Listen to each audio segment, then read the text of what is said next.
आत्ता सकाळचे 4 वाजलेत. आपण जे दूध पितो त्याचं काम इतक्या पहाटे सुरू झालेलं असतं.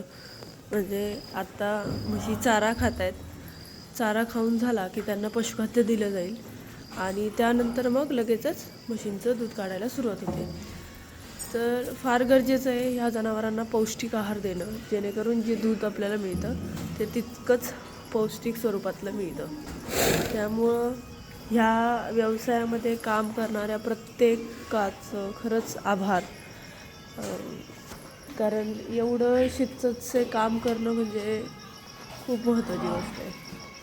बघा, सकाळी सकाळी सुद्धा सगळ्यात आधी गोठ्याची साफसफाई झाली. गोठासुद्धा कोरडा आहे आणि आपल्या स्वच्छ दुधाच्या उत्पादनासाठी ही फार महत्त्वाची बाब आहे. इव्हन म्हशीसुद्धा अशा फार खराब नाही आहेत. म्हशीसुद्धा स्वच्छ आहेत, जेणेकरून दूध खूप आपल्याला चांगल्या स्वरूपातलं मिळतं.